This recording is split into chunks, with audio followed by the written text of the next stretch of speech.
Hello అందరికీ. ఇప్పుడు hands design కోసం స్టిఫ్ తీసుకున్నా నేను. స్టిఫ్ తీసుకొని దాని మీద మార్కింగ్ చేసుకున్నా. మనకి ఏదైతే షేప్ కావాలో అది మార్కింగ్ చేసుకొని లైనింగ్‌కి జాయింట్ చేసేసుకుంటున్నా. ఇలా మొత్తం లైనింగ్ జాయింట్ చేసేసుకొని ఆ డిజైన్ ఎలా ఉందో దాన్ని మెయిన్ క్లాత్‌కి పెట్టి కుట్టేసుకోవాలి. ఇప్పుడు మెయిన్ క్లాత్ హ్యాండ్స్ తీసుకోవాలి. ఇది జాయింట్ చేసుకున్నాక మెయిన్ క్లాత్‌కి మిడిల్‌లో మార్క్ చేసుకొని స్టిఫ్ పెట్టేసుకోవాలి. లైనింగ్ జాయింట్ చేసినాం కదా! మనం ఆ స్టిఫ్ పెట్టేసుకొని ఇప్పుడు సేమ్ మనం గీసుకున్న మార్కింగ్ ఉంది కదా! దానిపైనుంచి స్టిచ్ చేసుకోవాలనమాట. కంప్లీట్‌గా కుట్టేసుకున్న తర్వాత మధ్యలో నుంచి కట్ చేసేసుకోవాలి. డిజైన్‌కి కొంచెం గ్యాప్ వదిలేసి కట్ చేసుకోవాలి. ఇదంతా కుట్టడం అయిపోయిన తర్వాత మధ్యలో మనం కుట్టినాం కదా! దానికంటే కొంచెం ఒక హాఫ్ ఇంచు లోపల నుంచి వదిలేసి కట్ చేసుకోవాలి. క్లాత్ అంతా కట్ చేసుకోవాలి. కట్ చేసుకున్న తర్వాత ఇప్పుడు రివర్స్ తీసుకోవాలి దాన్ని. కట్ చేసేటప్పుడు మాత్రం జాగ్రత్తగా కట్ చేసుకోవాలి. మెయిన్ క్లాత్ కట్ అయిపోయిందనుకో డిజైన్ అంతా పాడైపోతుంది కాబట్టి చూసుకొని కట్ చేసుకోవాలి. ఇంకొకటి స్టిఫ్ వాడడం వల్ల స్టార్టింగ్ కుట్టే వాళ్ళకి కూడా నీట్‌గా వస్తదనమాట స్టిఫ్ వాడితే. ఇలా రౌండ్ ఉన్న దగ్గర చిన్న చిన్న కట్స్ పెట్టుకుంటే మనం రివర్స్ తీసినప్పుడు ఈజీగా టర్న్ అయిపోతుందనమాట. దానికోసమే చిన్న చిన్న కట్స్ అనేది పెట్టుకోవాలి.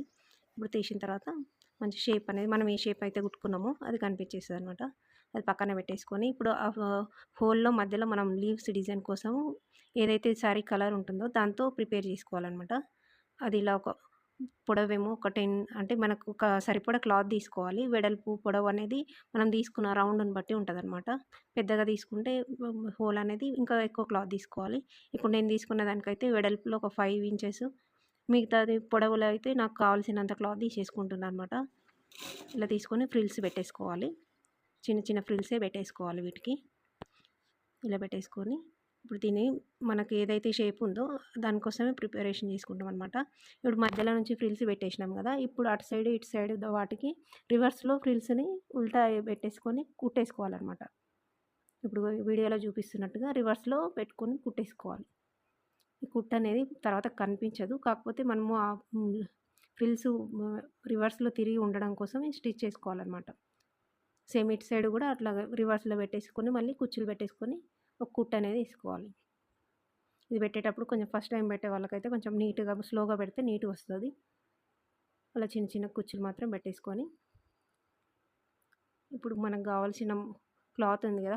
మనం ఆల్రెడీ రెడీ చేసి పెట్టుకున్న క్లాత్‌ని తీసుకొని హ్యాండ్ క్లాత్‌ని తీసుకొని మనకు మధ్యలో కరెక్ట్‌గా సెంటర్ పాయింట్‌లో చూసుకొని స్టిచ్ చేసుకోవాలన్నమాట. ఫోల్డింగ్స్ ఏం రాకుండా చూసుకుంటూ మెల్లిగా కార్నర్‌లో స్టిచ్ చేస్తే చూడడానికి నీట్‌గా ఉంటదనమాట ఫినిష్. అందుకే కార్నర్‌లో స్లోగా అయినా పర్లేదు కార్నర్‌లో స్టిచ్ చేసుకోవాలి. ఇలా స్టిచ్చింగ్ చేసుకోవాలి. ఇది కంప్లీట్ అయిన తర్వాత కింద ఎక్స్ట్రా క్లాత్ ఉంది కదా! ఇప్పుడు అది తీసేసుకోవాలన్నమాట.